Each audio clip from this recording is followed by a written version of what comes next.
Well, welcome everyone. My name is Sophie. I'm with the Scottsblues Bay Watershed Council. We put on these forums every quarter. This month's theme is birds. If you're interested in any of our past forums, you can find those on our YouTube page or on our website.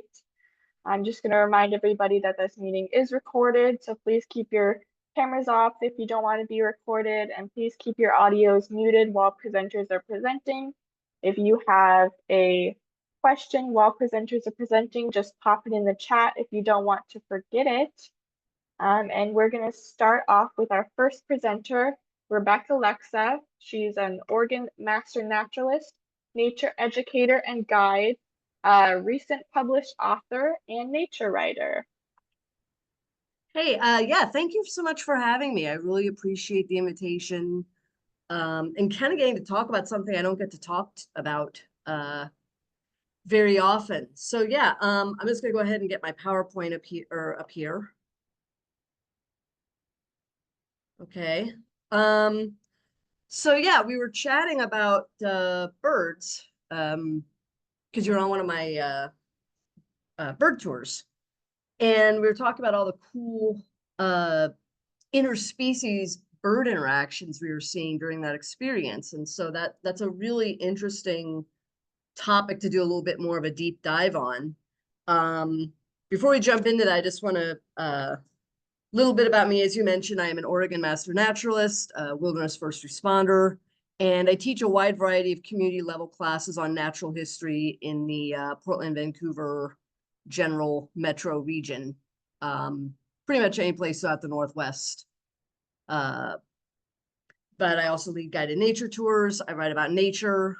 Have a new book out called The Everyday Naturalist: How to Identify Animals, Plants, and Fungi Wherever You Go. You can find out more about my work at RebeccaLexa.com. I saw in the chat someone asking whether the camera can be on. I think that's on now, so I don't know if you can actually see me with the screen share on, but yes, yeah, we can okay. see you. Thank you, Rebecca. Okay, good. Hi, good to meet you. There's a face, matches the face on the slide there. All right, so enough about me. You're here to hear about birds. So there are a lot of interspecies bird interactions. We often think when we're bird watching about the species, the intraspecies interactions, between individuals of the same species, mating and territorial, and the interaction between the young and their parents, and migration, and so forth. And those are awesome. But it's also really neat to see when you have two or more species interacting, okay? And I like it because it's a reminder that nature is interconnected. We're not just looking at these species in isolation. They're all a part of these vibrant communities, and we are privileged enough to be a part of that as well, at least as spectators. And so if we're lucky enough to have some time to sit and watch the birds for a while, over time, you really do get to see some interesting behaviors. I do want to mention some of the stuff could be potentially disturbing because we're going to be getting into things like predation. Nature is not always pretty, but I wanted to give kind of a realistic portrayal of some of the interactions you may observe, so you know what's going on.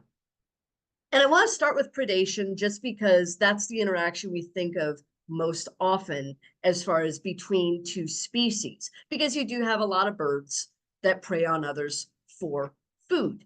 For example, here we have a red-tailed hawk that's caught a domestic pigeon. You actually see that a fair amount in downtown Portland, especially with like peregrine falcons. We have a fair number of them in the area. And even occasionally a Cooper's hawk will go after something as big as a pigeon if it's feeling really, really ambitious. The problem with this, and I think sometimes the misinterpretation people sometimes have with regards to predation, is that it sometimes leads people to think of birds as either good birds, who are the nice birds that don't eat other birds, and then the bad birds that eat the other birds. You know, we kind of had this Disney-fied perspective on it. So, you know, we're okay if there's a swallow flying around eating mosquitoes, but some people will get really upset if, for example, a Cooper's hawk or a sharp-shinned hawk comes to their feeder and picks off a few of the songbirds that visit there. And I like to tell people, you know what, you're just feeding another species of bird. You know, it's a little more graphic, but you are still offering something to that ecosystem. And really, without predation, it's a very necessary thing. Without predatory animals, birds and otherwise, prey species would overpopulate.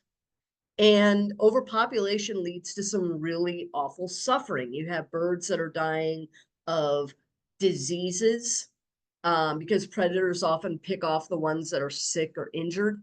And otherwise, those birds would just die these really long, lingering, awful deaths. And the same thing with starvation. If you have a particular prey bird species that's overpopulated and there's not enough food to go around, again, it's a really awful way to go.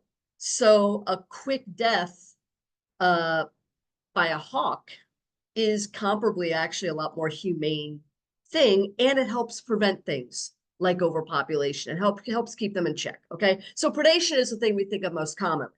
But there's also competition for other sorts of food. So not necessarily the birds preying on each other, but they're going for the same food source. We got a couple good examples here showing that the same species of bird can actually be both the pursued and the pursuer. So in the top picture, we have a gull chasing a tern, trying to get its food. And then the lower one, we've got a tern taking its food from another bird. So again, it's not always this bird always steals and this bird is always stolen from. There's a lot of back and forth. And we got to keep in mind, you know, there aren't any convenience stores in nature. There aren't any grocery stores. And so animals have to find their own food. They gather it, they hunt it, they scavenge it, etc. And the thing is that if there's a good food source, there's going to be a lot of different animals, birds included, who are going to be going for it. And there could be some really fierce competition, okay? And because of this, there are some birds that are what we call kleptoparasites. And kleptoparasites, klepto means theft, parasitism means basically mooching off of another living being. And so a kleptoparasite basically steals the food that other animals have already procured. And so I've seen this happen sometimes. I used to live on the coast and I would watch eagles and gulls and other birds kind of arguing with each other over food. Maybe one would get food, you know, maybe you get one gull that would grab a fish or something, and then like 3 other gulls would chase after it trying to get the food from it. So it's actually a pretty common behavior.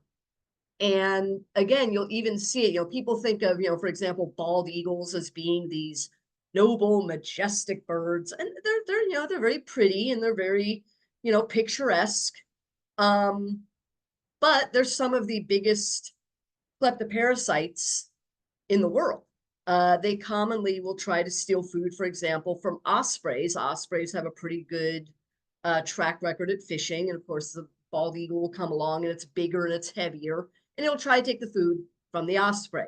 So again, it's a very common behavior, again, involving food. There's also competition for nesting sites. So for example, you know, birds that nest in trees, there are lots of little nooks and crannies and tree branches. There might be some competition for good nesting material, but if you've got an area that has a lot of trees and shrubs and things, then you're going to have a lot of nesting in that region. But cavities in trees are another thing, because these don't just happen on their own. The cavities are initially made by woodpeckers, and then the woodpeckers will use them for 1 year. And then after that, other birds will move in and use those cavities. And so that includes everything from owls to swallows, kestrels, a number of other birds that are cavity nesters. And they're absolutely reliant on these woodpeckers for initially making that place in the first place. And there's a lot of competition for those spots. The part of the problem is that as we've deforested a large portion of the United States, especially in the eastern part of the country, a lot more birds are relying on artificial nest boxes. For example, purple martins, which are a type of swallow, here in the West, we still have some big old trees that have enough cavities where you can have natural nests for your purple martins. But in eastern North America, they are entirely reliant on human caretakers who basically just build these racks of artificial boxes that they hang from a pole and let the martins come in. And that's basically the only place that those martins have to nest in much of the eastern US. And so they also have to keep an eye out for don't put the nest boxes out too early, because then you start getting competition like your house sparrows and your European starlings. And as you can see here in the picture, starlings can be really aggressive in trying to take away cavity sites from native birds, because of course starlings were introduced from Europe in the latter half of the 1800s. We since have seen them explode into the billions across North America. And not only will they chase birds away from nest boxes, but they will actually kill birds on their nests in these nest boxes. They're very aggressive. It's kind of one of the sadder examples of interspecies interaction that I've actually seen. So it's not easy to be a bird in breeding season. Some birds have an interesting solution to the shortage of nesting sites by way of parasitism. And in North America, the brown-headed cowbird is our best example. Because brown-headed cowbirds historically they followed bison around in their annual migrations across the plains and other big open areas, they couldn't hang around and for several weeks raising their young, because they had to keep following the bison for food, because the bison will basically scare up insects as they're grazing. And of course, they also have ticks and other things growing, living on them that the cowbirds can eat. And so what the cowbirds would do anywhere they go during their nesting season, they would go find the nests of other birds, lay their eggs there, and then expect that the parents of that nest would raise their young for them as well. If they're still in the area and they notice that these other birds have removed the cowbird eggs, cowbirds will actually wreck the entire nest. It's kind of like the bird mafia, And so some birds will do that and just go find it, make a new nest. Others will put up with their unwanted adoptees. And as you can see here in the picture, we've got a song sparrow here, and it's smaller than this cowbird fledgling that's got to keep feeding. Interesting little fact, when you do have a nest where the cowbird eggs remain long enough to hatch, the actual young of the parents, the actual biological young of those parents, they will learn to imitate the calls of the cowbird, because the cowbird is so much bigger and more aggressive. It's getting fed all the time. They'll make sounds like the cowbird chick and get more attention from the parents that way, because the parents are so conditioned by that point to feed the big annoying one first that the other young figure out, hey, that's how I get fed. But don't think that birds are always just, victims of predation and other attacks. Birds can be really aggressive in protecting their nests and their territory, to include from much larger birds. Here's a really great example. Corvids, like your ravens, your crows, your jays, they will very commonly mob raptors and other predatory birds just for being in the area, because they know these birds are a threat. Even if the raptor is not actively trying to raid a nest or hunt juveniles, things like that, these birds are still going to go after anything they see that is a threat.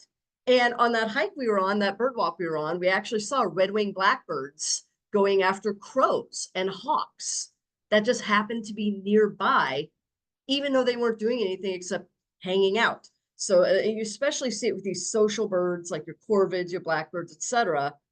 And it really can become a group project to gang up on these potential threats. So that's one way these birds can defend themselves. They can also engage in alarm calls. So each species has its own alarm call.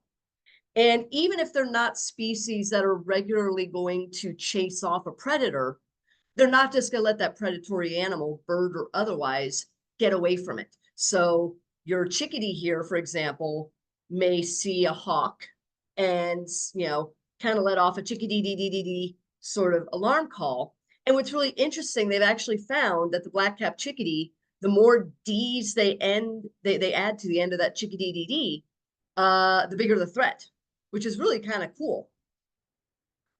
And some birds even will mimic other birds as part of that alarm system.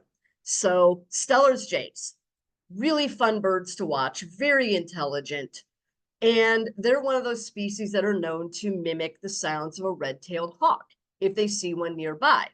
And it's really spot on. I mean, they're so good at it. I've had multiple times when I've been out hiking and I think I hear a red-tailed hawk and I'm listening. I haven't seen anything, but I've seen Steller's jays in the area.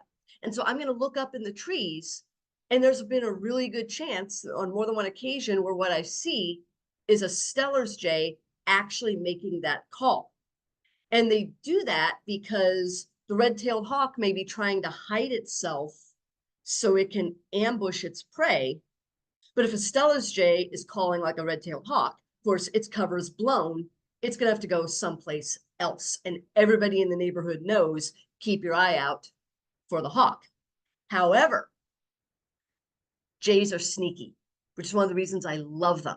I have also sat and watched a Steller's jay sitting on my roof above where the bird feeders are. And there's a bunch of birds at the feeders. And then the jay will there's no hawk around. I've been watching, there's no hawk. And the jay will just kind of sit up there where nobody can see them and make the hawk call, and everybody else flies away. And then the jay comes down and helps itself to the food at the feeder. So blue jays out east will do that as well. They're just, again, very smart, sneaky birds. And other birds will do mimicking, not so much for alarm calls or that sort of a trick, but just as part of their territorial and mating song repertoire. So northern mockingbirds, lyrebirds, starlings are actually mimics, and a number of others around the world. They'll mimic other birds, kind of bringing it into a big, long sort of playlist of songs and sounds they make to establish a territory, attract a mate, etc. This can include bird calls. It can include sounds from other animals. It can even include things like human sounds, like machinery and so forth. So a lot of mimicry going on. The birds are definitely listening to each other. Multi-species flocks. So not all these interactions are based in conflict. I know a lot of the ones I've talked about are, but we do also see collaboration, especially in non-breeding season, fall into winter, when they don't have to establish their territory to make a nest. A lot of birds will actually hang out in these big groups for safety in numbers. You see it with shorebirds. You see it with little songbirds like your chickadees, kinglets, and sparrows. You often find them in mixed species flocks, terns and gulls, waterfowl. You often find multiple species of geese in a flock together. Canada geese, snow geese, white-fronted geese, et cetera, will all hang out in these big flocks. And it's basically, it's company, but it's also more eyes, more ears to keep an eye out for danger. And if you're in a bigger group, it's less likely that if a predator does attack, it's less likely you're going to be the one who gets caught. So this is a big social thing, and it's a benefit to everybody in that group. So, and here we kind of see one last little interaction. Ravens, corvids in general, again, are very much tricksters And you'll get ravens who are very playful. They'll sneak up behind another bird, especially a big raptor like this eagle here. They'll sneak up, they'll pull on the tail feathers, fly away just for their own fun, just because that's who they are. Again, that's why I love corvids so much. So this is just a really brief overview of some of the many sorts of interspecies interaction you can watch for when you're observing birds out in the wild. So do we have any questions or thoughts on anything I talked about?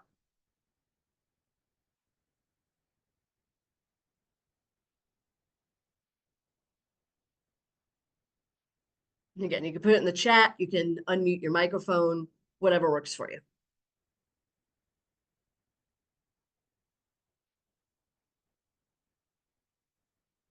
Okay, well, if you're typing, keep typing. I'll see it when you hit enter.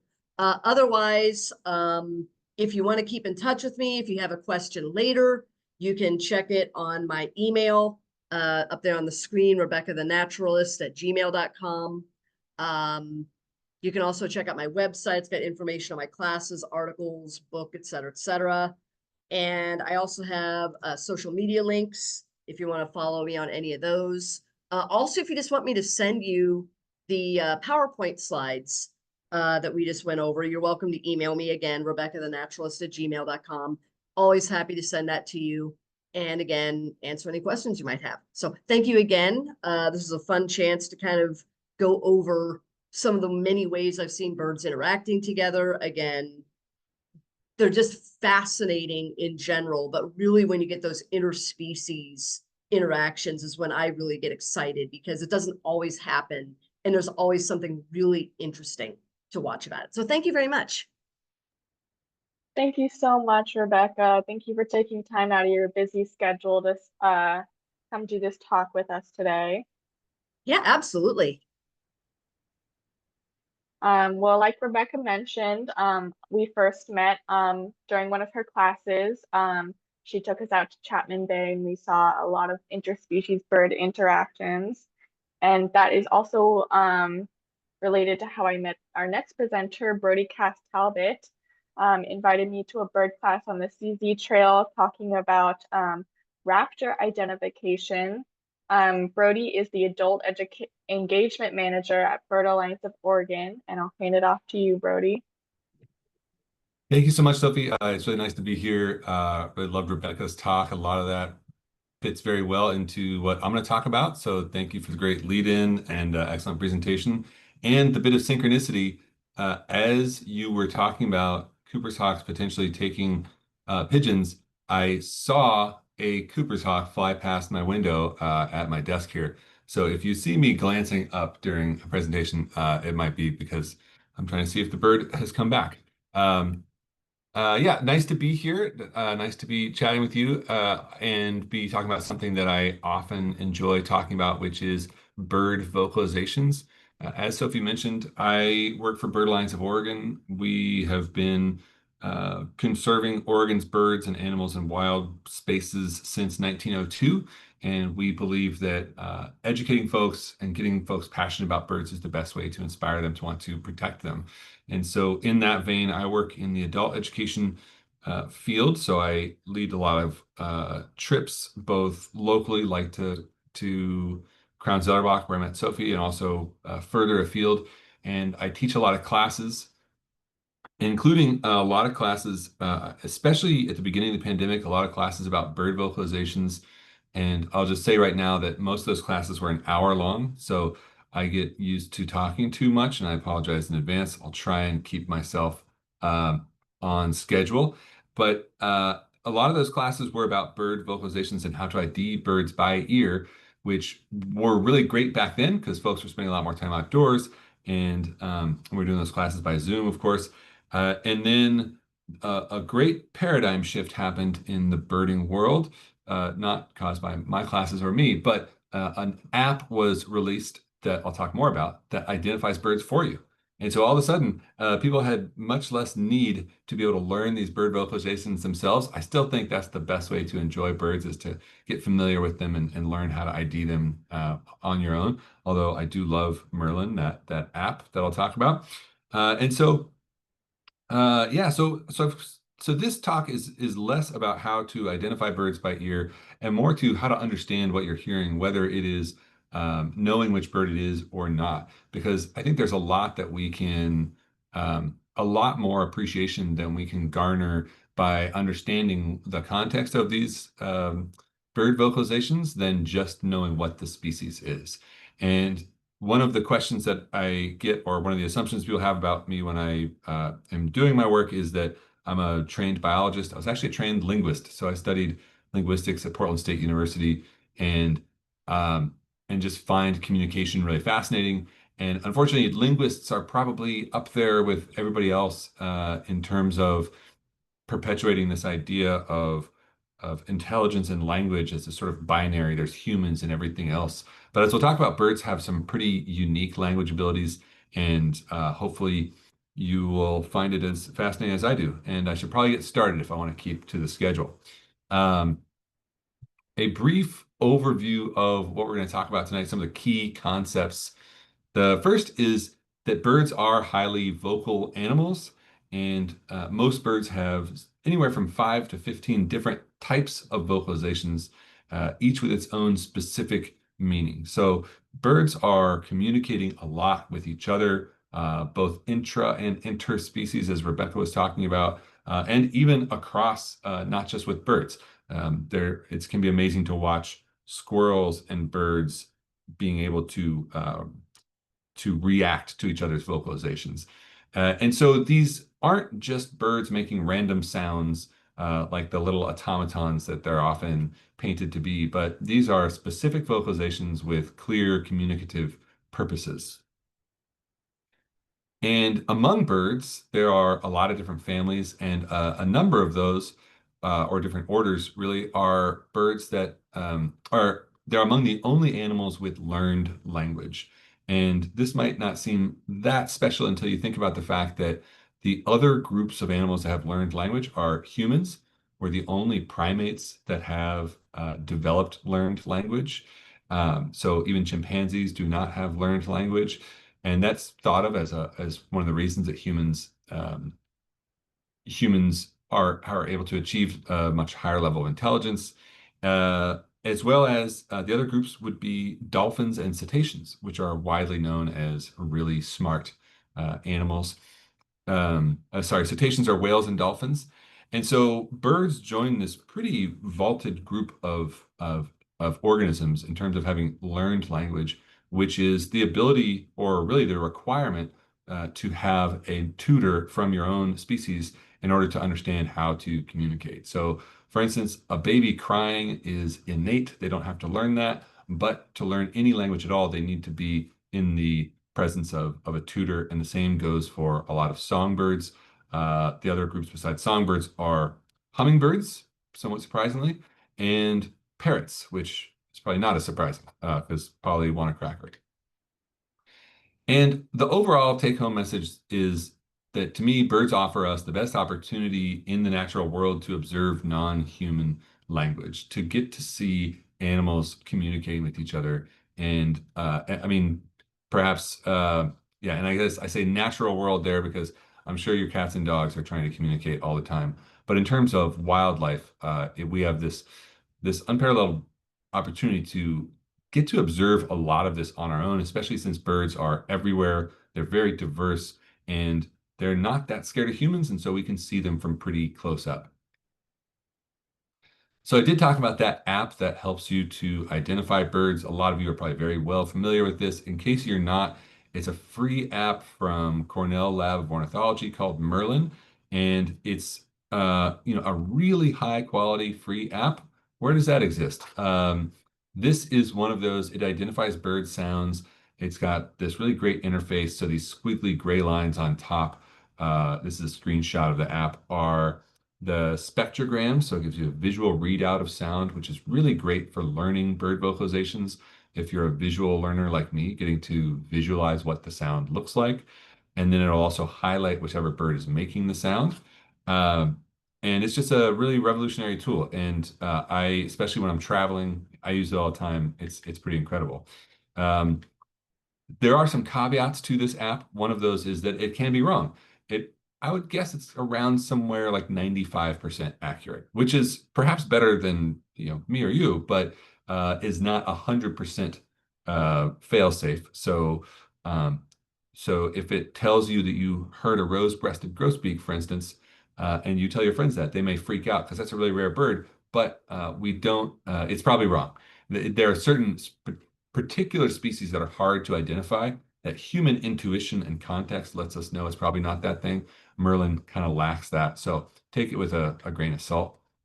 Also, Merlin can't hear as well as you can. It needs a pretty good image of the sound in order to identify the bird. And so for most of us, we can hear things better than Merlin can. My brother actually loves to use a little tiny plug-in directional mic that he uses to help amplify that sound so then Merlin can hear it and identify it. And then the last part is the part that applies to today's talk, which is that Merlin lacks the context of what type of vocalization you're hearing, which I think is what makes bird vocalizations interesting. So with that, let's jump into learning about bird sounds. So one of the first points is that all birds make noise, but not all birds sing. And so this might be somewhat intuitive, but there are some birds that actually mostly lack a vocal organ, birds like vultures and pelicans. If you're ever wondering why you've never heard them sing, they're really not good at making noise. They just make these croaks and hisses. And as I said earlier, most birds have many kinds of vocalizations. Each one of them, or not each one. Well, I'll explain that in a little bit more in just a minute. Also, you as a birder, most birds can be recognized if you're a birder or an aspiring birder. Most birds can be recognized by many types of vocalizations, which is to say, if you've got a song sparrow in your backyard, there might be, and you pay a lot of attention to it, there might be 4 or 5 different sounds that it makes. Each one is a specific stereotyped intentional vocalization that means different things. And each one of them can identify that bird as a song sparrow, even if you don't hear the other ones or see the bird. We can also identify different kinds of vocalizations, even if we can't identify the species. So by paying a little bit of attention and learning more about them, you can identify that a sound is a song or an alarm call or a begging call without knowing what the bird is. And that can help give you context in terms of what the bird might be doing, where to look for the bird, those sorts of things.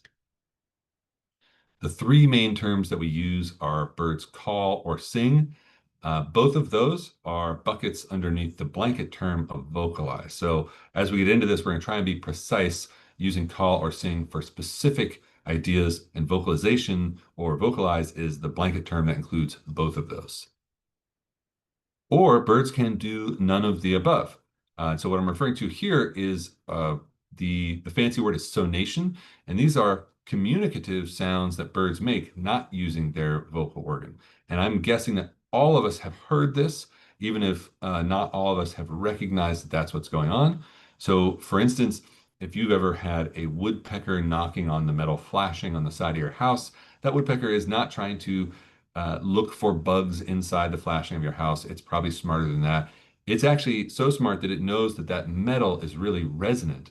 And if it drums its display drumming on that metal, it will resonate further and more flickers will be able to hear it, and it can more adequately advertise its territory, both to its potential rivals and to its potential mates. So woodpeckers, all of our woodpeckers have a specific pattern that they will drum that identifies them as that bird and that as their territory.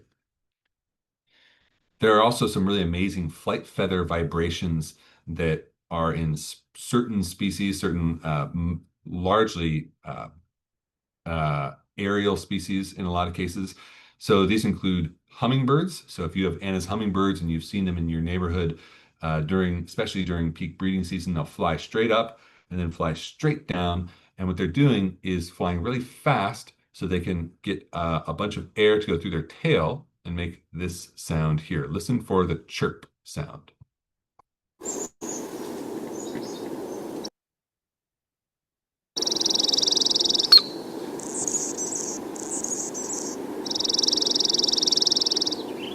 So if you heard that really insect-like that was actually the bird singing using its vocal organ. It's a pretty wimpy song that cannot be heard very far away.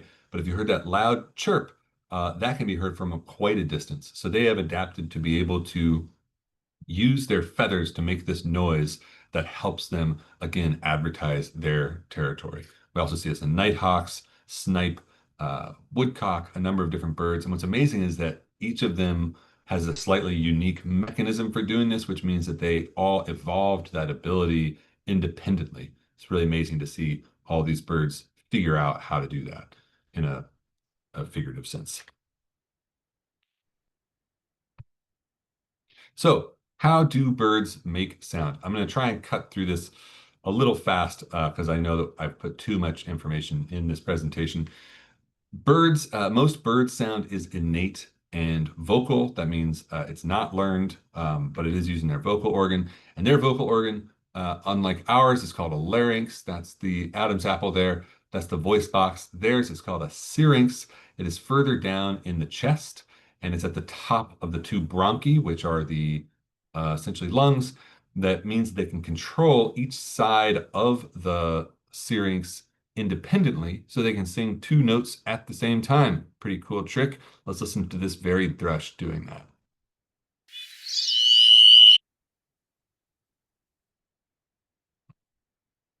There's some, I apologize, there's some new glitch with Google Slides that it cuts off the sound after a second, and then it stutters and then it starts again. So I'm still trying to figure out how to solve for that. But if you heard that you were hearing two notes at the same time, and they're each coming from different sides of the syrinx. And we can get more into this perhaps in the Q&A, but these birds, that's a great simplification of how they breathe. They have incredibly efficient respiration, which is required for the magic of flight. And that impacts how they sing, but we can talk more about that later. So what are the types of bird sound? Again, we use that term vocalization to be the blanket term that refers to any sound made with the syrinx. And the two main types of vocalizations are calls, which are essentially, and these are defined by their purpose, not by their form, or their function, not their form. So there's calls, which are essentially all vocalizations that are not songs. So these are the main two things if you want to speak somewhat precisely about what you're hearing. We have calls and songs, or if you're not sure which one it is, you can just call it a vocalization. Calls are the big basket that almost all birds make, with some exceptions. Most calls are innate. That means they're non-learned. There are some random exceptions. If you want, you can ask me about those later, but that's a very small group. Generally, calls are short and simple, but again, we don't define them by their form, but by what their purpose is. And calls have many different purposes because, as we talked about, there's many different things that that birds are communicating. And this is a finer point, but different calls can serve the same function, and different functions can be served by the same call. So sometimes you might have a bird like a red-winged blackbird that has 10 different calls that all mean the same thing. It's this weird sort of social dynamic that they create through their calls. Or other birds just aren't very creative, and they might use the same call for a couple of different purposes. And that's something that we can really observe, watch a lot by observing. The most fascinating of this group of calls to me is the alarm calls, because of the complexity that these birds have evolved to have, which is, I suppose, makes sense because not being killed is a great virtue among any living thing. And alarm calls are really helpful for that. So many species, an alarm call in general sense is a vocalization they make when they perceive a predator or a threat, which is usually a predator. And what's amazing is that in songbirds, particularly, they can have highly stereotyped, multiple different kinds of highly stereotyped alarm calls. So for instance, I often break them down into high alarm, which is, let's say this bush tit is moving through and foraging, and it notices a Cooper's hawk in flight. Cooper's hawks are a big predator of small birds. It's going to give the high alarm call, which is going to be a very high-pitched, thin call. And the being high-pitched and thin as a frequency makes it hard to locate where the sound is coming from, so that the Cooper's hawk can't use the alarm call to find the bird and capture it. So here's what that sounds like. Listen for the high, thin call.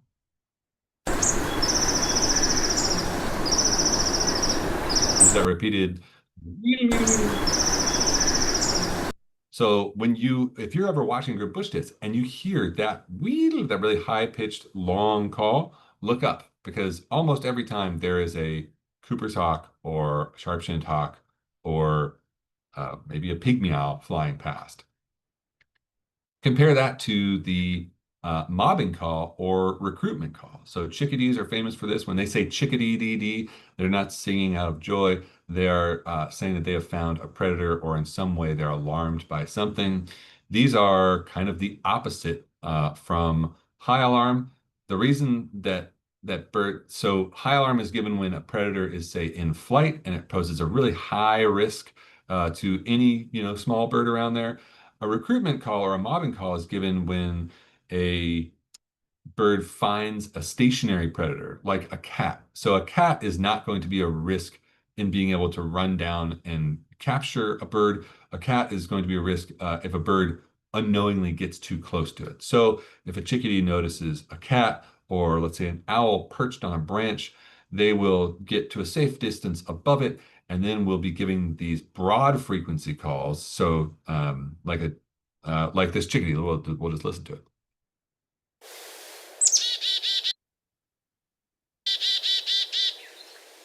So that is their broad frequency alarm call. Chickadees also have their own high-pitched, thin, high alarm call. And that being broad frequency, it's easy to locate. So they're trying to tell all the other small birds in the area, particularly their kin, there's a predator over here, and not only should you be aware of it, but maybe you can come over here and help me annoy this predator until it leaves, so that it's no longer a threat to us. And these are, again, particularly for stationary threats. And alarm calls are really helpful to understand as birders. People always say to me that they wish they could see more owls. And the vast majority of owls that I see are, including this one, this barred owl along the Columbia Slough, were shown to me by a bird listening for their alarm calls. And the breeding season is the best time of year to listen for them, because birds are so much more protective when they've got young in the nest, and they're trying to trying to make sure they didn't put all that time and energy in for nothing. And so even right now is a great time to go out and listen for things like American robin calls, which is the #1 way that I find barred owls, is listening for the American robin alarm call. And this is what that sounds like.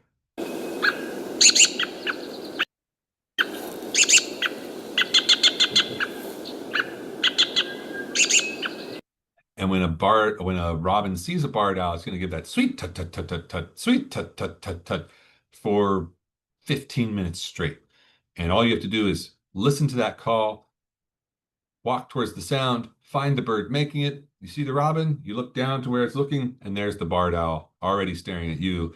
It's a fun party trick. People love it. And it's incredibly effective. Just listening, once you learn that call, if you go to places like Forest Park, it's amazing how often you'll hear it. And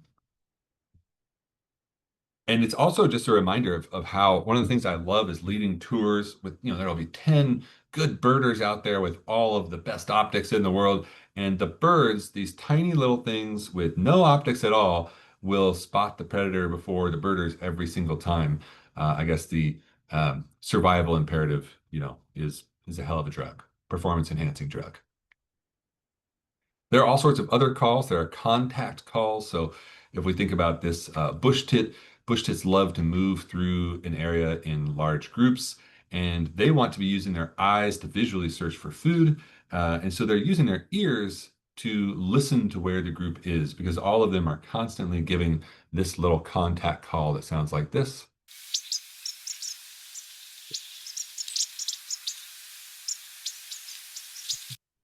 And they're just sort of constantly making that sound and moving together as a group, using their eyes to look for food and look for predators and not have to watch where the group is going. So it's always fun when you hear this.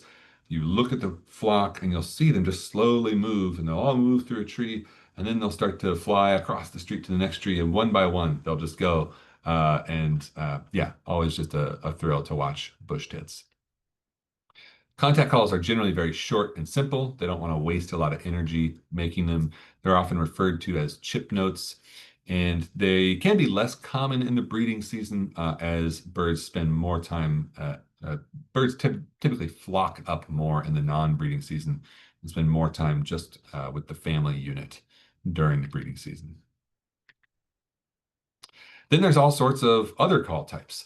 There are begging calls, and so birds have, like humans, evolved to make a really annoying sound really loudly and to compel their parents to feed them. And with birds, it almost feels like it's coercion, basically saying, I'm going to scream my head off until you feed me. And if you don't feed me soon enough, something's going to come and eat me. So you better feed me soon. And so it's always fun to just watch birds this time of year. This is an immature uh, magpie screaming their heads off, and these just frazzled looking parents dutifully bringing back food to them. There are also identification calls. Young birds will call, and parents will be able to identify their birds by the call. So swallows will do this in flight, huge swarms of swallows, and the parent can hear their young and identify where it is and bring them food. Or another great example is marbled murrelets as they fly through the forest to exchange food.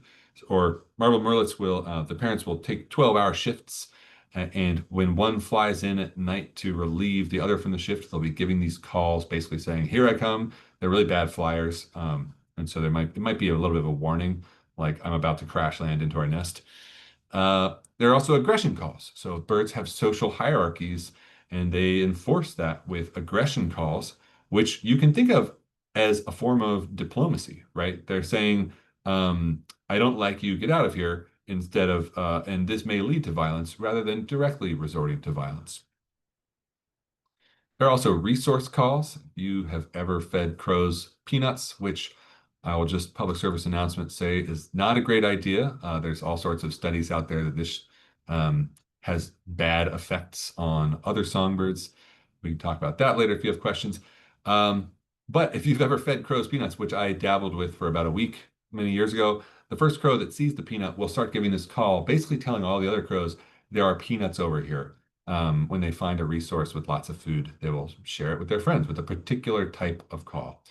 And then there's all sorts of other types of calls, which is what is so amazing about this and so fun. Stellar's jays, for instance, we know that they have 17 different types of stereotypical calls. We only know what less than half of them mean. And so it's always exciting to think how much left there is to discover and how much you can probably learn just from your own observations out birding in your local park or just even in your yard. The other big bucket, of course, is bird song. That's what most of us associate birds with. But if we want to use that term specifically, we're going to refer to a type of vocalization that serves a couple purposes. And bird song does occur in a lot of different types of birds. Technically, the hooting of an owl is a song. Technically, the knocking of a woodpecker is a song. But we usually associate it with passerines, which are that's the fancy word for songbirds. That's about half of all birds are passerines. So familiar birds like sparrows and warblers and wrens and birds like this lazuli bunting, birds you might think of as like a Tweety bird. Bird song, characterizing it, it's generally longer and more musical than calls. So, and this is a great example. Lazuli bunting will perch up and will cock its head back and will belt out a song and will do it over and over and over again. Here's what this bird sounds like.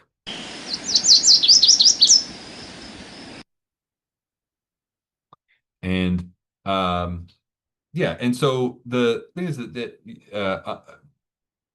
Contrary to how it's often depicted, these are not just because the bird is happy. They're not like humans just sort of clicking their heels as they sing walking down the street.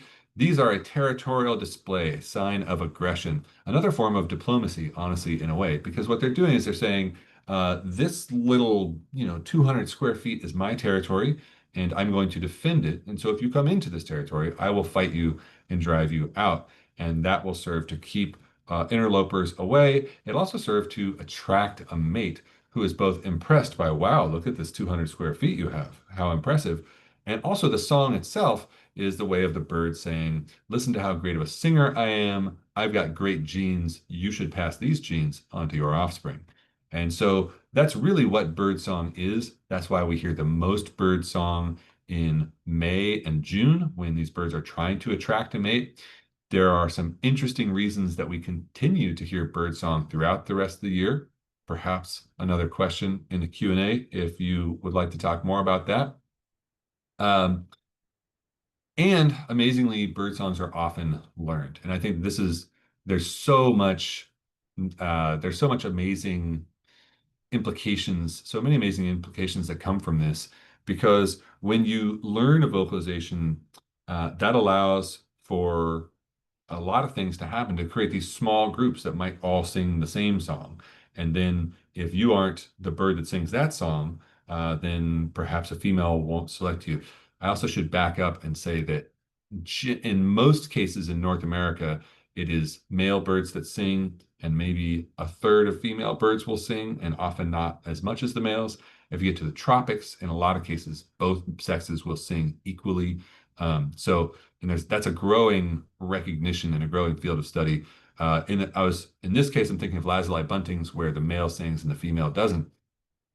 But that ability to learn specific songs makes it much easier for smaller populations to develop that then start to diverge from the other populations.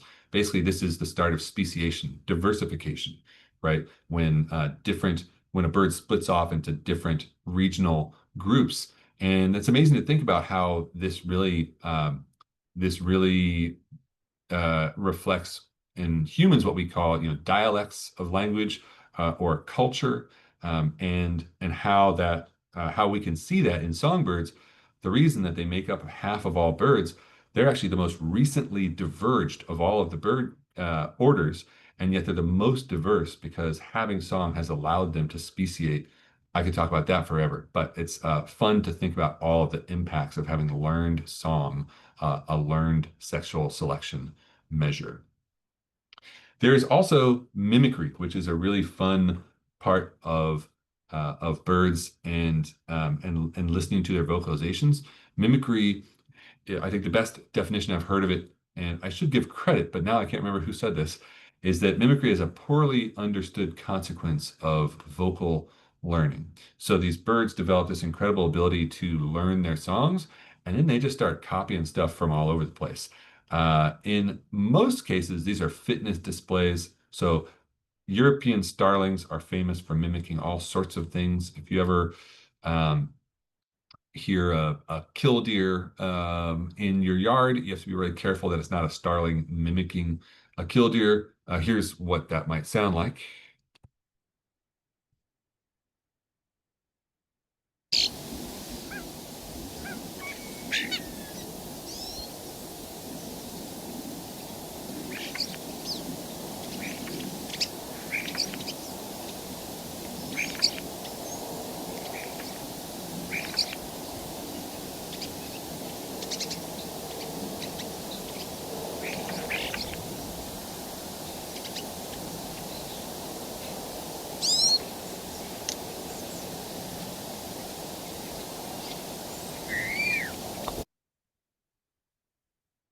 Let me try again. Sorry, I forgot where I was.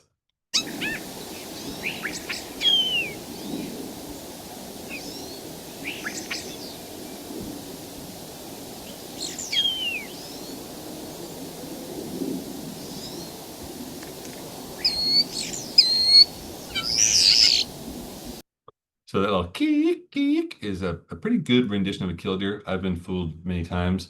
They also love to do bald eagles western wood pewees, all sorts of other birds.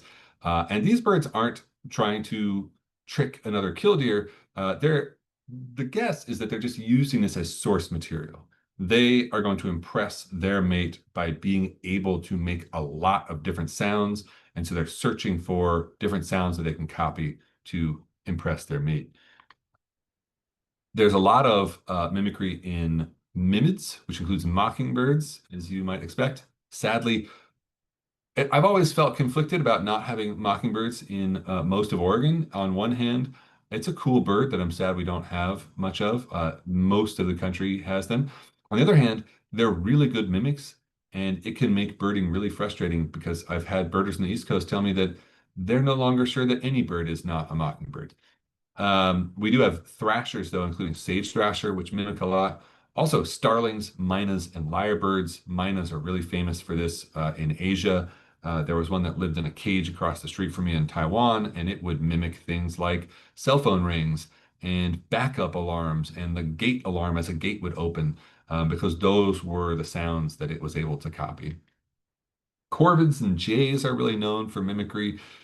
They do it for a different reason, and they're often mimicking raptors, probably to try and somehow scare off other birds to give them better access to food resources, potentially that bird's nest.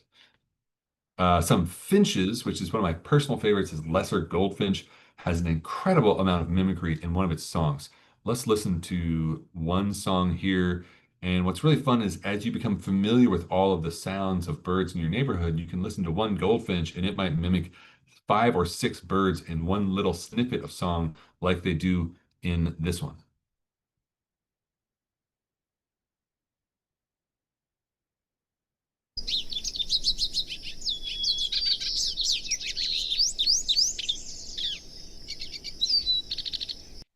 So it does a white-breasted nuthatch, it does a western tanager, it does a flicker, all just jammed in together. Really fun to listen to and try and pick out some of those other sounds.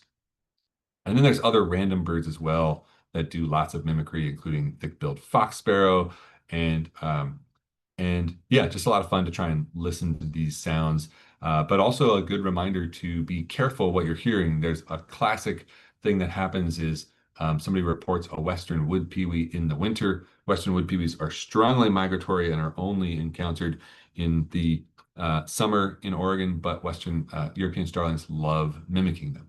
So, or hearing a golden crowned sparrow in the summer. We only get them in winter, but again, starlings love to mimic them. So good to know that other birds can be making other birds' sounds out there. So I hope you've enjoyed this really whirlwind tour through bird vocalizations. I apologize if I went over. I definitely did. And I'm not sure if we've got any time for questions, but like I said, I lead lots of trips and classes for Bird Alliance. Check out our website. We have a great summertime program called Bird Days of Summer, free programs all over Portland and some programs further afield. And we hope you'll check those out. If you enjoy learning about this sort of stuff, we've got lots of classes about all sorts of natural history topics, and hopefully I'll see some of you out in the field. If we don't have time for questions, you can always send me an email if there's something I didn't quite explain well enough or you're curious about. We definitely have time for questions, and I'll start us off. I was wondering if the Merlin app is able to differentiate the mimicry of bird calls, or if no, not yet, not ever. It depends on the mimic. Mhm. And you know, when the lesser goldfinch when it does those 5 or 6 calls all in a row, you can tell what it is, but they're shorter and they're thinner and they're not like perfect. And so it's not going to say all 5 of those birds, most likely. European starlings are not perfect mimics, but they can be really good. So I think that it might, you know, my guess is that it might accurately identify as a starling 50% of the time. I mean, starlings make other sounds that only starlings make, and so Merlin's going to know those. But starling probably could fool Merlin pretty good. And then you get to really good mimics, like mockingbirds, and they just really mess with Merlin. So it really depends on the quality of the mimicry. So good question. Thank you. Any other questions out there?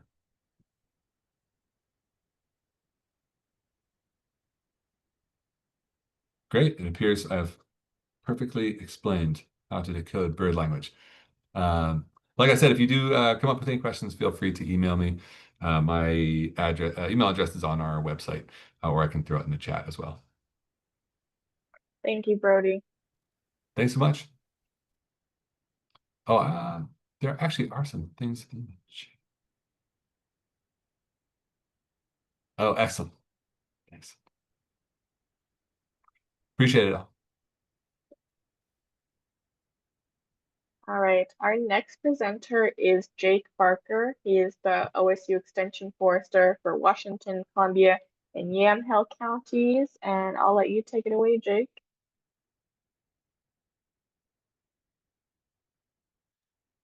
Thank you. All right, I'm just getting things pulled up here.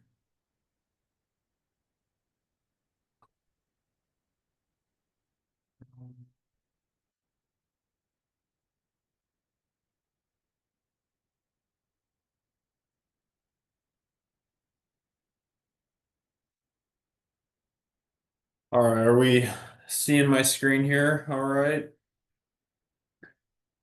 Yes. Okay.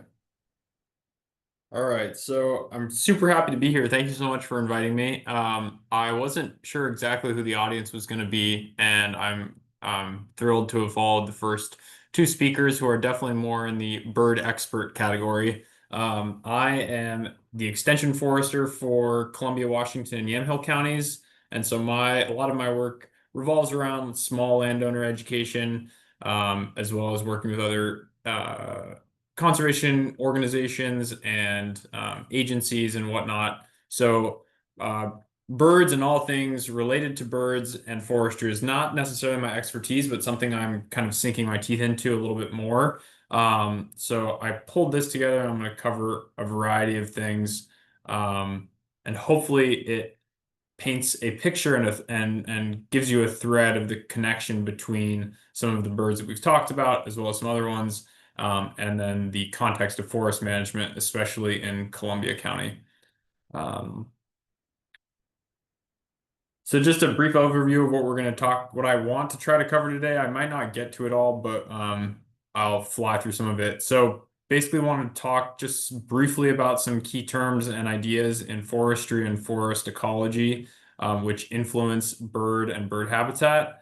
And then talk a little bit more about like management implications, so the things that are happening out on the ground, either natural or human caused, why we see those things and how they influence habitat as well.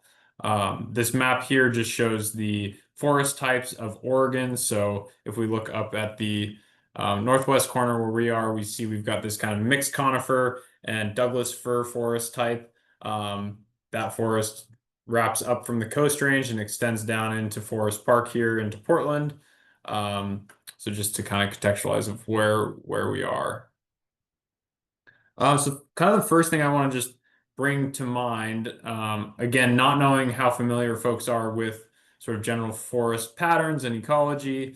So I apologize if this is stuff that is rote and that you already know. But this has been helpful for me to just contextualize how bird habitats and forests overlap and interact. Forest succession is the replacement and the sorting and the change of forests and the vegetation of forests over time. And that process begins typically with a disturbance of some kind that resets the forest and initiates this period of growth.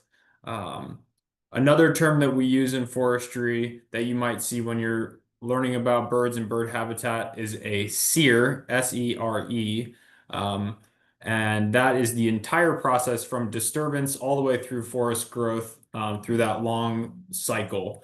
And so often when we're talking about habitat qualities, we might refer to specific stages of that succession pattern or that SERE. So in here, this chart shows the different stages of forest succession on the bottom with sort of some average times or time scales, and then on the top, the different serial stages. This context was kind of written for more like West Cascade, so a sort of post wildfire context.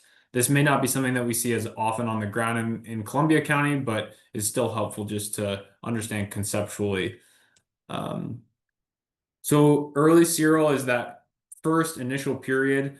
This can last anywhere from 5 to 15 years, but it can also be a lot longer depending on the context. So if you have a really dry, harsh site where forests or tree species are slow to establish, this early cereal phase may be longer, and it's distinguished by a grass forb phase, which moves into shrubs, and then into like small saplings and shrubs.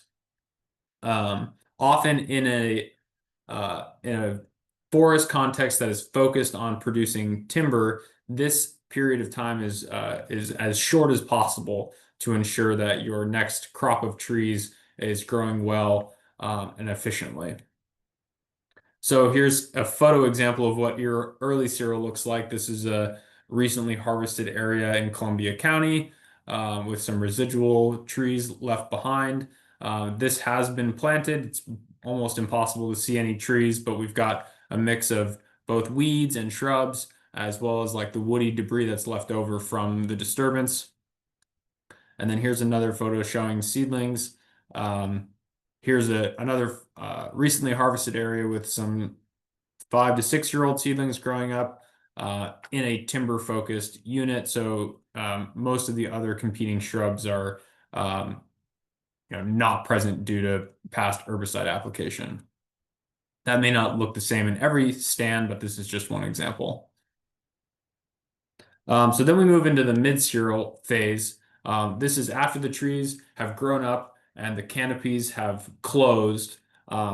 Once that light dynamic shifts, the vegetation and other species that are growing changes quite significantly at that phase. We don't have that same composition of grasses and forbs and shrubs, but that those are then shaded out, and we get a different suite of species that are going to be growing in that more shaded environment. And this can last a long period of time, and it's dependent on the type of forest and the dominant tree species. But this could be anywhere from 30 to 200 years or even longer, depending on your disturbance regimes and how often that closed canopy is broken up. So this is another example this is an example of a mid-cereal stand, again in Columbia County. Here we've seen the trees, the Douglas fir, which is the dominant tree in this photo, have grown up.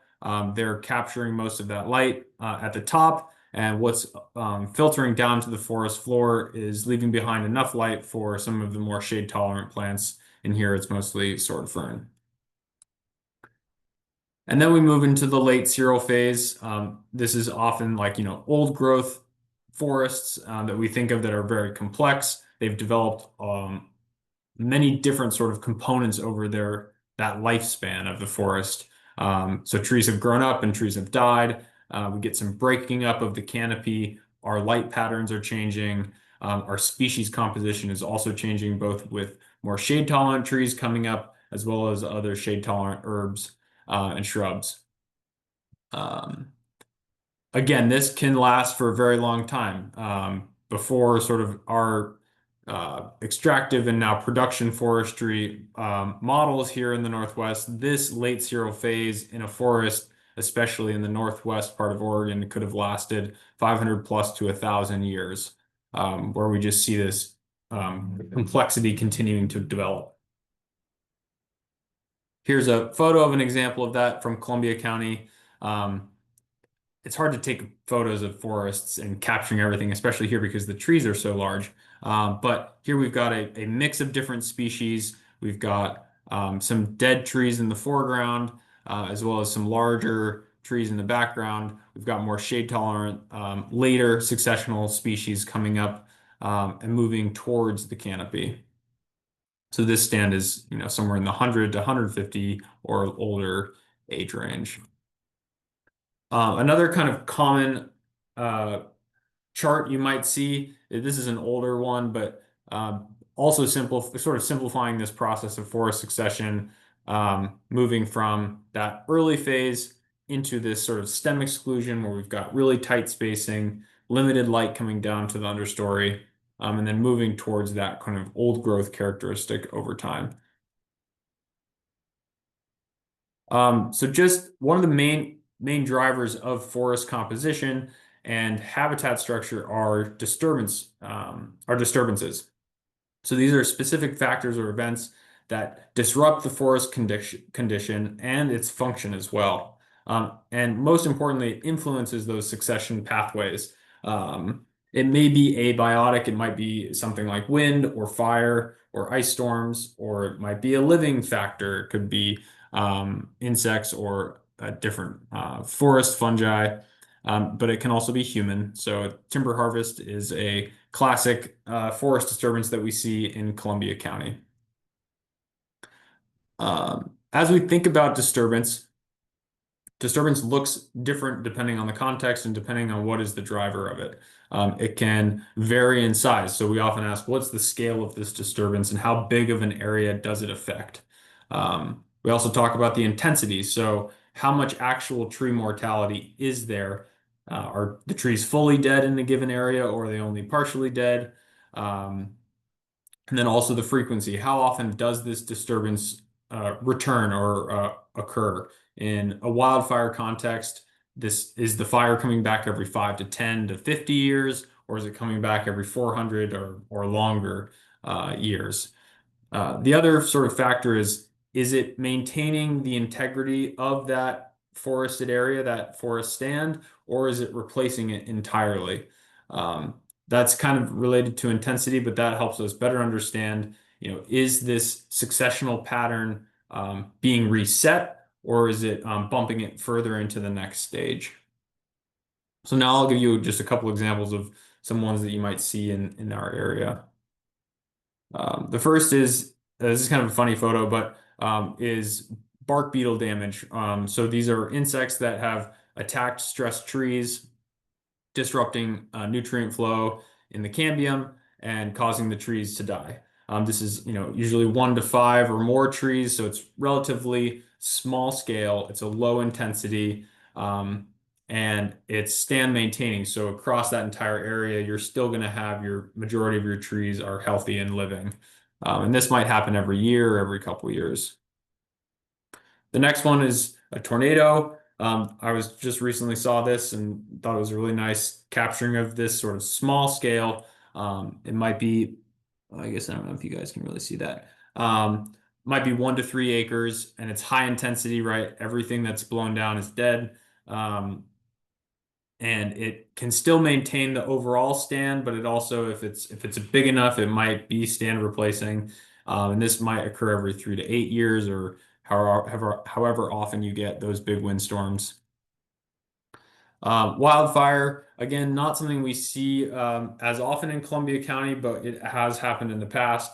This is a photo of the Tillamook burn, of which there were adjacent burns in Columbia County in the 30s. So this photo is specifically from Clatsop County, but gives you a sense of, hundreds to thousands of acres burning, super high intensity, totally replaces the stand and resets the succession, and varying return rates of 100 to 300 years. Fire can also be not as intense depending on where you are. Out on the eastern side of Oregon, your fire might be kind of on the ground and not necessarily killing all of the trees. And then you've got timber harvest. This is often included when we talk about disturbance and then how we talk about forest development and succession. Human cause, and the size may range anywhere from 5 to 120 acres. High intensity because everything that's harvested is dead and removed. It's stand replacing because that resets the cycle as well, and this might happen every 30 to 40 years. But most importantly, as it is human caused, it will vary by the owner and by their goals. So that's kind of some big picture forest stuff that you could spend an entire, month talking about. But how this connects to birds and bird habitat is that forests provide really critical habitat for nesting, feeding, and breeding of many different bird species.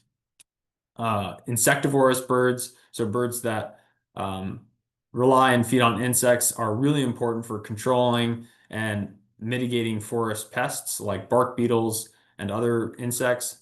Birds also feed on the mast from woody plants, so think of berries coming from woody shrubs or acorns or hazelnuts.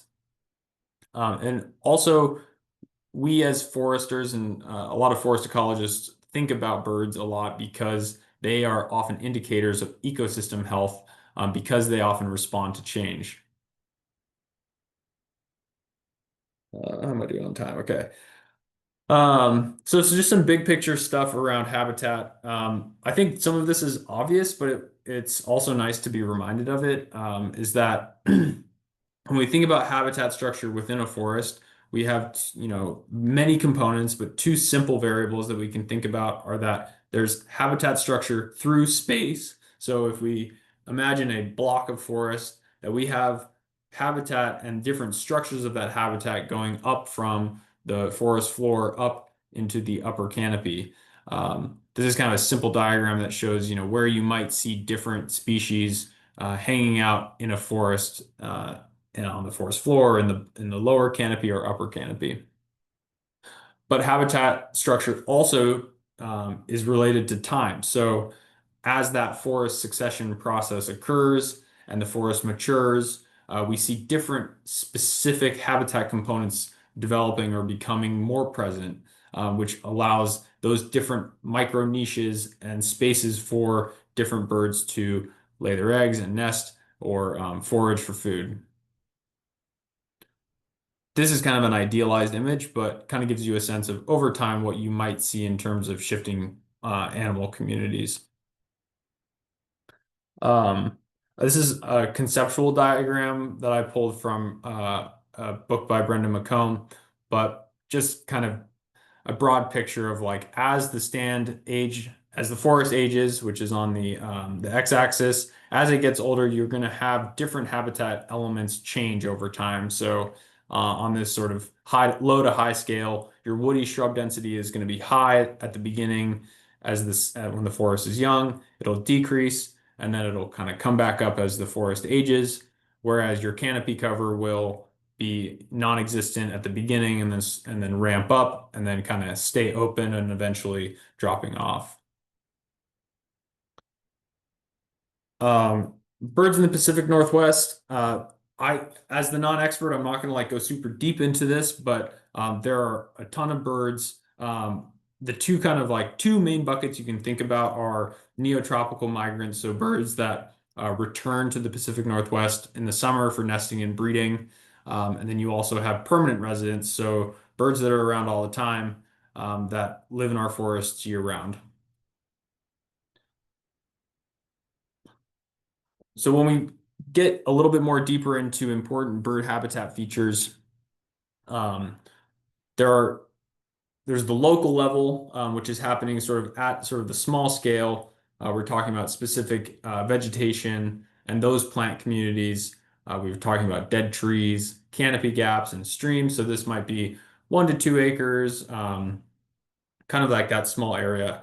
And then you've got the forest level, which is at a broader scale, what's the forest cover type? What's the dominant tree species? How old is the forest, or what's the seral stage? And also, what's the disturbance history of that forest? So in a given forest context, you're going to have a suite of different components. Here is a simple sort of from the side image of a forest with a variety of different tree species that are occupying different spaces of the canopy and creating a diverse suite of potential habitat. You've got dominant tall Douglas fir with one type of bark, which is great habitat for specific insects. And then you've got your western hemlock, which is your more shade tolerant, smaller tree that's growing in the sub canopy, better for nesting for those birds that are hanging out in the sub canopy and mid canopy. You've got Western red cedar, which is often a great host for cavity nesters and for woodpeckers, and we see that those trees decaying and slowly on their way becoming more of a snag, as well as with some branching up top, which can be great nesting spots. And then you've got big leaf maple, different, hardwood species. It's got a total different suite of characteristics in terms of how it reproduces and the fruit it generates every year. And that is going to offer an entirely different suite of habitat potential and food habitat or food options for birds as well. Jumping to the forest level, this is a photo looking like down towards sort of like Portland from Rocky Point. Is that when we zoom out to this perspective, we looked at there's this incredible mosaic around, right? The forest is different ages at different places. There are sections that are riparian or wetland or that are dominated by hardwoods. You have your older forests, you have your early cereal forest stands, but they're at like different stages. You've got woody material left over from your harvest, which is great areas for foraging and for ground nesting birds. And then, of course, you also have urban components, and that might be fracturing the forest or fragmenting the forest. So I mentioned them before, but one of the most importantly talked about sort of features of habitat are cavity nesting birds. And what's really important about this is that this is often late to develop in a forest as it's going through succession. That forests need time to actually build up snags and dead trees. With cavity nesters, you've got your primary cavity nesters. So those are the ones who are actually drilling the holes. So that's going to be the woodpeckers and the chickadees. And then once those holes are made, you've got a different suite of birds that end up using that hole and making it slightly bigger and slightly bigger over time to create nests. And again, I said this earlier, but that these cavity nesting birds are really important for controlling forest insect pests that feed on the living tissue beneath the bark of trees. So here we have a downy woodpecker, and then we've got two Douglas fir snags with woodpecker holes that are at various sizes and stages of development. I think I have a little bit more time, so I'll keep going here on the habitat. I probably won't have time to get into the forest management stuff, but creating edge habitat is also something that is really important for birds. This is something that would happen in a natural disturbance process. What you're seeing here is a photo of edge habitat that's been created after timber harvest. And so these are great spaces where you've got a cover on the left in the forest. You've got a place for the birds to nest and to find shelter. But then there's this excellent open area just adjacent that's great for foraging. But that different species may not like that. Different species that might be too high risk to go out into that open area because of raptors or other bird species that are present as well. So kind of tying back to that interspecies, tying back to those interspecies dynamics between different birds.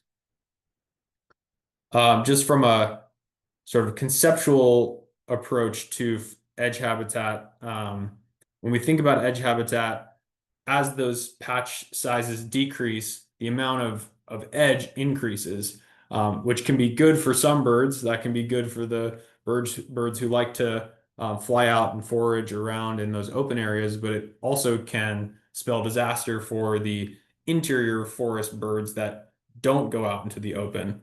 And so as patchiness increases, which is important in urban settings, but also in settings where there's active forest management, those fractured ecosystems and habitats can prove to be the downfall of an important bird. So one example, specifically like getting into a specific bird, would be the olive-sided flycatcher. I'm not an expert on this bird per se, but it's good to just kind of, we've been talking pretty generally about things, but here's, a specific example. It's a species of concern at the federal level. It's listed as a sensitive species for the state. And this is one of these interesting birds that it's going to use a huge area and use a wide array of those cirral stages. So it uses open, mature conifer forests. So those older forests that have space in the understory, but it's also it also needs the forest opening. So its habitat requirements require that entire array, but then it needs to nest in hemlock or true firs. So the trees that it needs to grow needs to put its nests in, those are the trees that are growing later in that forest development. So if the stand is continually kept at a younger age, or where hemlock or true firs are not allowed to grow, there won't be habitat for this bird. So I think that that's kind of an interesting sort of case study as we think about habitat both at the local level, but also across a landscape, which is really important for our county. Let's see. I have a couple minutes left. I'm going to skip over this because I kind of want to just briefly check on forest management factors.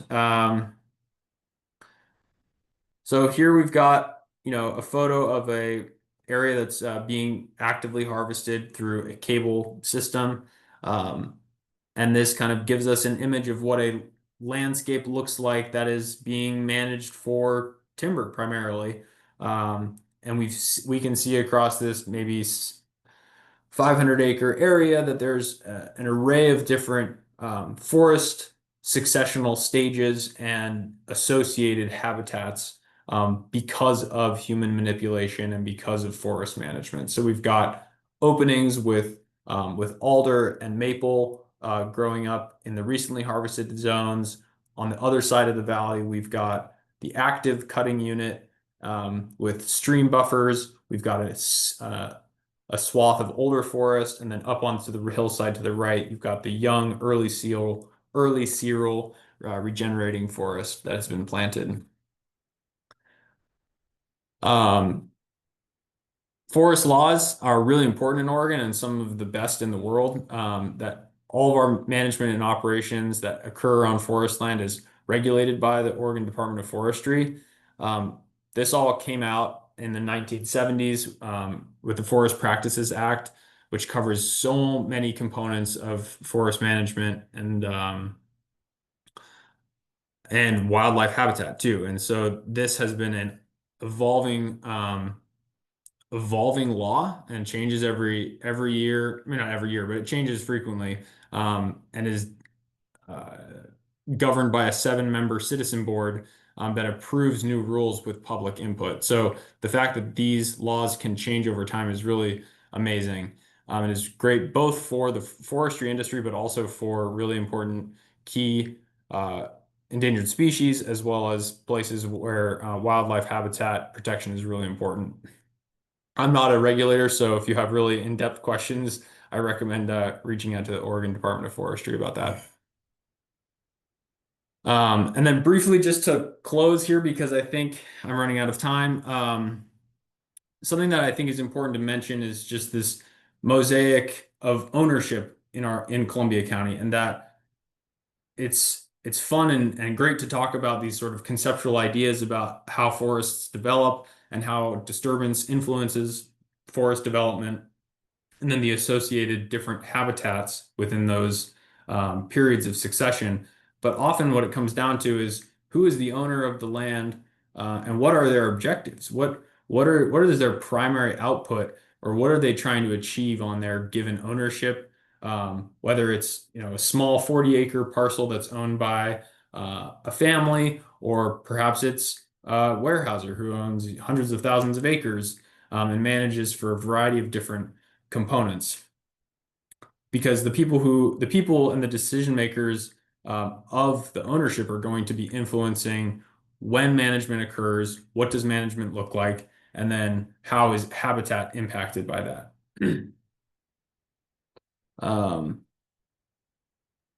Let's see, I'm going to skip this. One of the things that I think is also important to just revisit when we're talking about succession and we're talking about the sort of natural forest cycles, that when we're talking about forestry for timber production, there's a sort of cycle that occurs as we set up our forests for growth, as we tend them as they age, and then as we eventually harvest them. So this cycle is, called a rotation. And throughout all of that time, there are different habitat components that are evolving or changing or becoming more present. This, is a pretty simple model, but there's a lot of amazing research that's going on right now that's exploring like what are the specific impacts of different stages of this cycle on different bird species or insects, which are important for bird forage. Thinking about like how can we improve this approach, or what can managers do to try to achieve a blend of objectives that include timber output, but also considers wildlife habitat, bird habitat, it considers riparian areas and stream health, and a variety of other things like access and recreation. Because one of the things that's really tricky about these timber rotations is that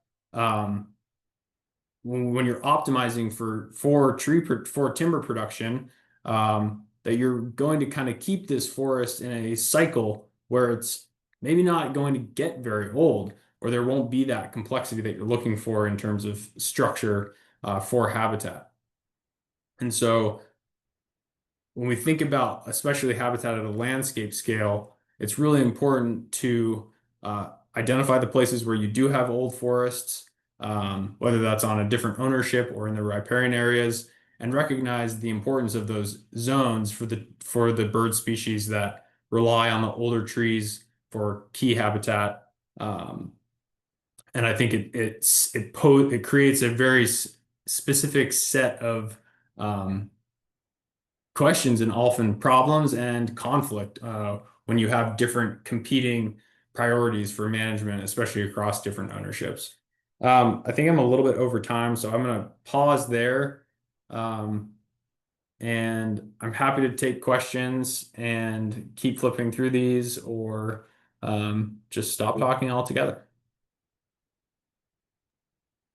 Thank you, Jake. We still have time if you want to continue on with your presentation. Okay, cool. Yeah, I can't remember how long this was scheduled for. We're here till 6, so if you want to take until like 5:45, that would be great. Okay, cool. Or we can end early. That's totally fine as well, too. Okay.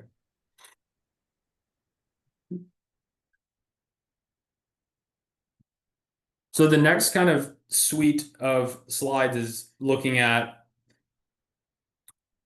two different sort of approaches, or several approaches. But this is a photo from a walk I went on recently in Columbia County, and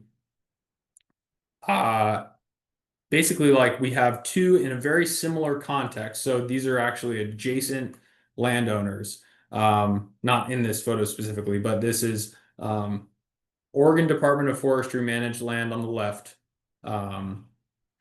that is in like the center of the state. And then we've got Weyerhaeuser owned land on the right. I was not involved in either of these sort of like projects or harvests, but I believe that they were done right around the same time.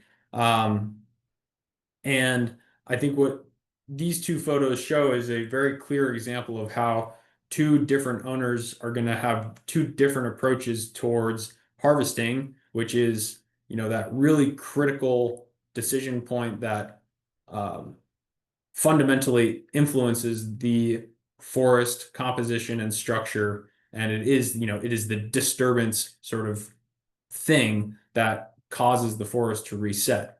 On the left, we've got the Oregon Department of Forestry land. We have, in this situation, we've got residual trees that have been left behind post-harvest. So to me, it looks like the large dominant Douglas fir, most of them were harvested and removed, but that there are actually quite a few trees that have been left behind on the ground, leaving behind really key down woody material, which is great habitat for small mammals and provides ample habitat for insects that are going to start breaking down that wood. And also they've left behind a relatively significant amount of trees. Most of these are Western red cedar, so some of them probably won't last a whole lot longer as living trees, but as they die and decay, they're going to slowly begin to offer really important habitat as structural components for birds and for insects as well as they become snags. Then on the right, we've got Weyerhaeuser, which has implemented probably a slightly larger harvest unit. And in their process, they don't leave anything behind. Or if they have left the structural components behind that are required by the state law, they're not shown in this photo and they're in some other part of the unit. And there's some woody debris that's left behind, but not nearly as much. So these are, kind of two different contrasting views. We've got Weyerhaeuser, which is a certain type of owner that has specific objectives to, achieve a harvest volume of X amount per acre, to generate revenue, to pay out to its shareholders. And on the left, we've got the Department of Forestry and the state of Oregon that's managing for timber, but also is including, a different threshold of priorities for wildlife habitat, for structural components left behind after the harvest. And I think this is like a really interesting thing to see that this is happening, in our county, like right next to each other. Pretty cool. I guess I have this slide too. So when we, where is this actually happening? We've got, the state-owned land, which is kind of in the center up there, and then right adjacent is the Weyerhaeuser. I have these slides. Yeah, so we've got, this on the state forest, that rotation length that I was describing. So that process of, from seedling to mature forest and harvest, that's like 60 to 80 years, or maybe even a little longer. Whereas in the industrial forest, so the Weyerhaeuser forest, it's going to be that shorter rotation that is really trying to optimize fiber production, timber production. Again, these are just two different approaches to managing a forested landscape. And as we think also, like, what does a 35 to 40-year rotation, a 40-year-old forest is going to look very different and have a very different suite of habitat elements than a forest that is 80 years old. And I think that it's just, it's an important difference to keep in mind as we think about landscape scale habitat.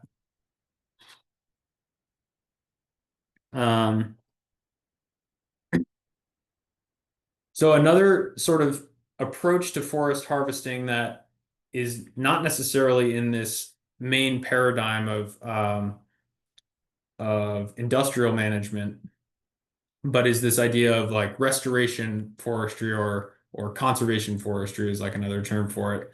And this was something that really developed in the 90s, sort of in response to the northern spotted owl listing as an endangered species, and then the Northwest Forest Plan. So those these sort of policy components that influenced how land managers and how states and how federal agencies were thinking about forests and key bird habitat, inspired forestry, forestry scientists and foresters to think about different patterns and pathways for management. And a lot of these concepts that are being implemented on the ground here in the northwest part of Oregon are very similar to other like long-standing forestry approaches that you might see in other parts of the country. And so in this context, you're taking similar approaches that you would in a industrial approach, but instead of optimizing for that timber production, which often requires large harvesting areas and leaving the fewest number of trees possible on the landscape afterwards, is that you are working to sort of break up these even age, sort of homogeneous stands that are often associated with industrial forestry or forestry that's focused on timber output. So this is often seen on conservation-owned forest properties. So by the Nature Conservancy out at the Ellsworth Preserve or Columbia Land Trust on some of their ownerships is implementing these different approaches to create more structure actually across the landscape. So this figure is from a paper by Klaus Putman, who's a professor at OSU, looking at sort of from the sky, what do these different approaches look like to create different densities of forest across a management unit, as well as creating small gaps and patches, as well as areas that have been skipped to create more of that habitat diversity and have it less be these giant blocks of homogeneous areas. And so this is I put this in here because it reminds me of the diagram from earlier where we were talking about habitat components developing over time. But that when you have the restoration treatment that is implemented on a even-aged sort of plantation forest, that there's going to be this sort of response time as these features change and evolve and move towards that kind of old growth quality.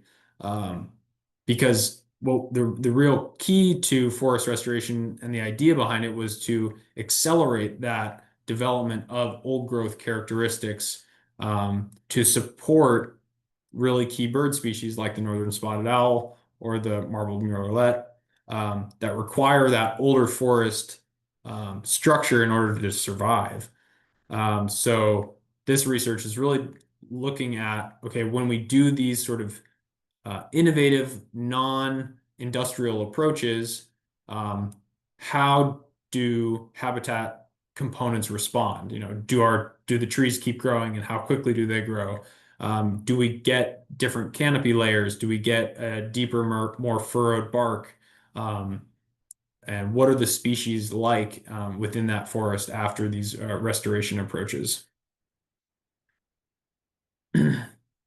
So another kind of emerging piece of research, which I think is really important and interesting, is this is coming out of a lab at OSU that's looking at sort of like the impacts of intensively managed forests. So this paper, which was led by Thomas Stokely, who's a former extension agent, as well as a bunch of other great authors, looked at a variety of different uses of herbicide within recently managed or recently harvested forest stands across the Coast Range. And what they were trying to look at was trying to quantify the sort of impacts of this herbicide use on a variety of different objectives. So they were looking at timber, of course, but they were also looking at biodiversity and ecosystem services to see like how are those influences of when you decide to use herbicide as a manager on your regenerating forest, what are the trade-offs that you're working with?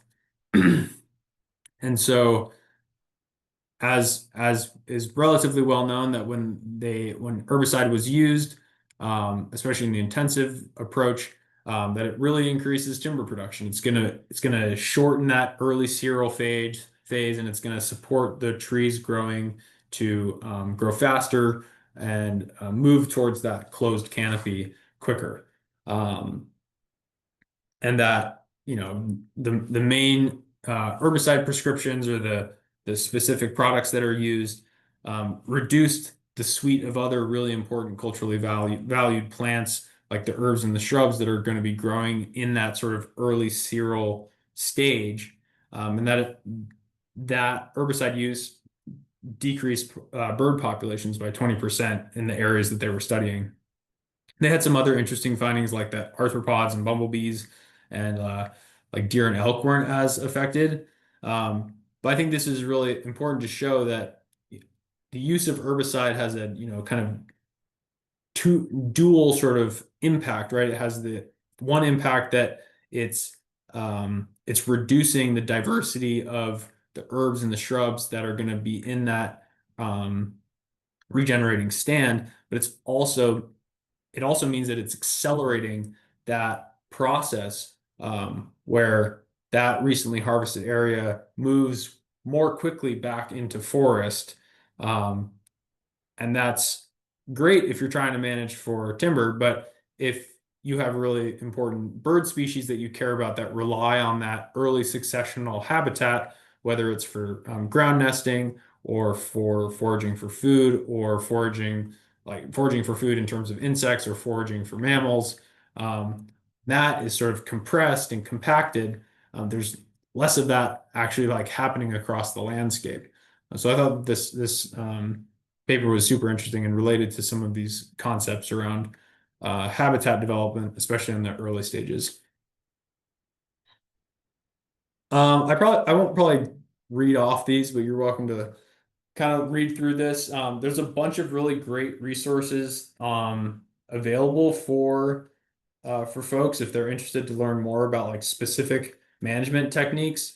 And you'll find that for a variety of different groups or types of birds that a lot of the management recommendations are pretty similar.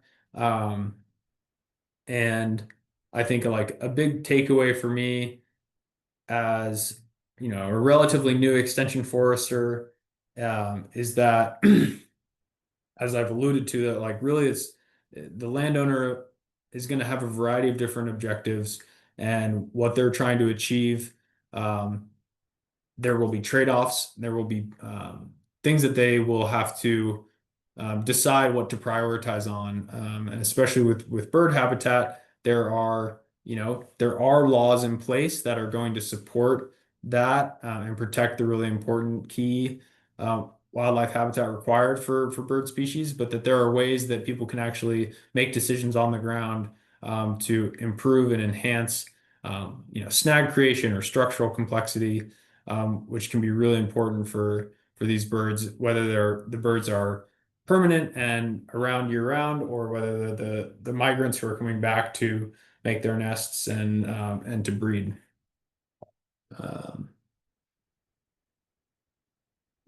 And yeah, I didn't get a whole lot into raptors. I'm still kind of like diving into this as well. Again, it's pretty similar. It's like retain and promote the patches of mature forests that you do have, because that's really important for nest sites, and that connectivity in those stands is really important as well. And from a management standpoint, a manager's standpoint, really understanding the different species about when they're breeding, and when they're present on site, and making your management decisions around that is a pretty simple way of sort of mitigating that risk. And then kind of finally, just a little like plug for a really awesome resource if you want to learn more. This was a recent guide that was published by a sort of team of people. It's part of a larger series of forest management with a focus on birds and bird habitat that is across the country, but it's really tailored to Western Oregon. I've really enjoyed using this book and learning from this book. And if you want to learn more and kind of get connected to this, I'm actually helping out with some events that the Forest Stewards Guild is putting on in September. We're going to host a tour of a Columbia Land Trust property up on Deer Island on September 26th, and then we're also going to be over at Clackamas Tree School's Field Day on Saturday, the 27th, kind of getting into more detail around specific decisions that managers and landowners can take to enhance and promote bird habitat for a variety of different species. So feel free to reach out to me if you want to learn more about any of that. And oh, I had a question slide, but this is what we do. We walk around and we look at birds. Okay, that's all for me, and I'm happy to answer questions. Thank you, Jake. There are a few questions in the chat. One from Elizabeth Collins says, does Weyerhaeuser not have to follow any codes requiring leaving trees and brush? Good question, Elizabeth. Thanks for that. So there are, again, I'm not like a expert on the Forest Practices Act, and I won't be able to like quote you the specific law. But there are specific requirements for different locations and harvest area sizes. So depending on how much you harvest, you're required to leave a certain number of snags per acre and trees per acre on the ground. In that photo, what's tricky is that I was looking at, 1/3 of a harvest area, that may not show where the actual snags were left because it's supposed to be an average across. But yeah, they do have to follow the law around leaving the requirements for standing snags and brush, again, trying to like provide that important habitat and woody material post-harvest.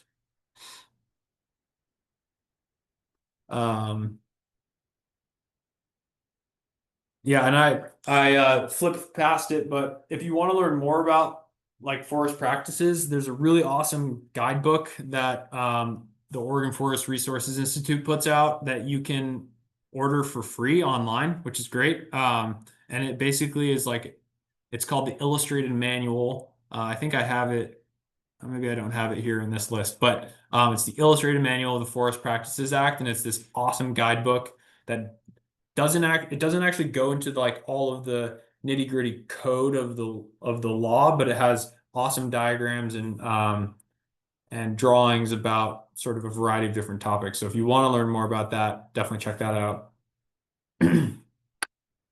Christopher Wren. I mean, Wren Christopher, I'm not sure which way the name goes. What about soil erosion and flooding? Yeah, very good question about that. Soil erosion and flooding. There was a story in the news about a fire in New Mexico. Or no, not a fire, a flood in New Mexico in an area that was recently burned. So I'll just flip back just for a photo representation here. Yeah, one of the like big things. Oh, thanks, Elizabeth. One of the big things that people are concerned about with wildfire is having these massive, really high intensity disturbances that disrupt the vegetation, kill everything on the ground floor of the forest, kills the standing trees, and creates really high risk situations for flooding and soil erosion. And it's the same, very similar ideas with timber harvest, is that when you remove the vegetation, you remove that living material that's growing there and using the resources, that you're creating this, opportunity for potential risk for erosion, and then downstream flooding as well, in those sort of big precipitation events. And I think that from, comparing this kind of context between, really intense wildfire that might be, hundreds of thousands of acres, which is kind of what we're seeing now with the era of mega fires, is that in the Weyerhaeuser context or other industrial owner that, owns large areas and is harvesting large areas, is that they are abiding by the law that Oregon has written, and also in their best interest is to follow those best management practices. So they may not leave the same amount of structure behind as another landowner, but they're still leaving behind a fair amount of woody residue, which is key for mitigating soil erosion, right? Because you've got woody debris still on the ground. So when you have rain, there's less clear pathways for water to run down. But then they're also, moving towards replanting and reforestation, within the timeline and relatively quickly. And once you have trees growing there again, those trees are going to be using the water as it's raining, and mitigate the erosion as well. The other thing that you don't really see in this is that, there are specific laws that regulate the amount of trees that are required to be left around streams. So different streams of different sizes and classification require different buffers. For instance, the buffers around streams with salmon or steelhead or bull trout have to be larger than smaller, more seasonal streams. So that's a way that from a state policy and law standpoint, they've created these sort of frameworks for protecting waterways and reducing the risk for erosion and flooding. All